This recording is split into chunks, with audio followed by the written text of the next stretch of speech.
This is Sydney. And I'm Sher. Here we are again with another challenge check-in where Sydney is reminding me why I left middle school. Hear, hear. So Dawn, get us started. Welcome to Sydney's Wandering Minds Weekly. Our first category is, Did You Know? In this category, we will share with you things that you might not know. That's why it's called Did You Know? Because you might know. You get to go first. Sydney, did you know that in 1905 that Theodore Roosevelt had a summit to save football? I'm a sports fan. I'm glad he saved football. I like football. In that year alone, 19 players had died and hundreds had been seriously injured. Universities wanted to ban it all over the United States, but Theodore Roosevelt stepped in to save it. The rules were changed.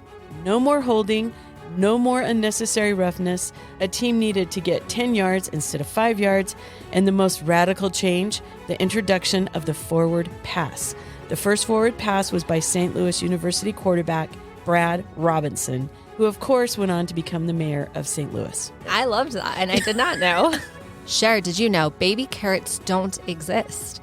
They are regular carrots shaved down to the size and appearance of baby carrots. Ah. Did you know the bricks of the Great Wall of China are held together by sticky rice? Sticky rice? Yeah, truly. They used sticky rice. They made a sticky rice soup. They used other things as well, but it's in there. Like their bones. I only know about the rice. I only read the first sentence of every paragraph, so Okay. That's all you get. All right, did you know that if you eat blue cheese before you go to bed, that your dreams will be more vivid? I don't believe that. I Googled a few of these to find out if they were real or not. I'm not going to tell you which ones. I fact-checked, but I did fact-check some of them. Did you know? Do you want me to just keep going? It's never going to stop. Did you know that your fingerprints will grow back to their original pattern, even if some sort of severe injury happens? They will grow back. Did you know that there's a group of people, their tribe is the Bajau, and they live by the water in the Philippines. And because of where they have lived by the water for generations upon generations, that they could hold their breath for 13 minutes underwater, they could dive 200 feet. 200 feet? Yeah. I'm throwing a penalty What about flag. 13 minutes? I could last 13 seconds. And then the last one, did you know your right ear is more responsive to speech and your left ear enjoys music more? Are you more left-eared or right-eared? I'm right-eared. I think I'm left-eared. There's the did you know? Supercharge your vocab. Share your word today that you don't know what it means, but you must use in a sentence is cornobble. Cornobble. It is a verb. Sydney cornobbled at church on Sunday when she got up in front of all the ladies. Cornobble, to slap someone with a fish. You slapped them with a fish. I would. I'd slap Cornobbled? some of those women at church with a fish. I don't want to go to church with you anymore. I'm out. I'm probably going to be the first one cornobbled. The Lord multiplied fish. Sid smacked people with fish. I mean, cornobbled. And just another little check-in with the word clutch oven, which for those who missed it, go back and listen. But one of our young listeners, a 13-year-old youth who carpools with me, listened to that episode, and he has encouraged everyone in carpool to practice clutch ovening. You deserve that to Thank happen to you. You deserve every fume of that. Carpool has gotten wild. This week's observation. This category is something that we observed this week that stuck out, that may have given us laughter or deep meaning to our soul. Something I had observed this week is sometimes when you're coming out of church, people behind you are not very kind, even though they are leaving the church parking lot. They honk at you and speed and go through red lights on the Sabbath after church. I think I might know something about that. And I would just like to say I was not the driver. I would like to say I was with the driver. And I would like to say that whoever this driver was did have a family. Ben.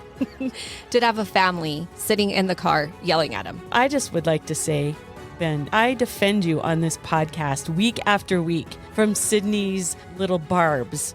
And then you treat me like that. It's on, Ben. It is on. That was Ben's love language. He was showing you admiration. He would never do that to someone he doesn't care about.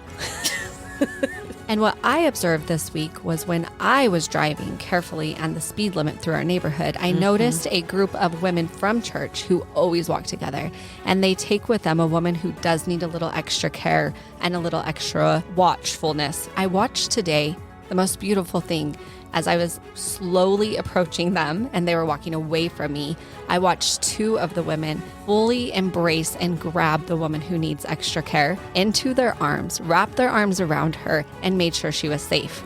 It was such a beautiful, simple moment to see the loving care and awareness that they took with her.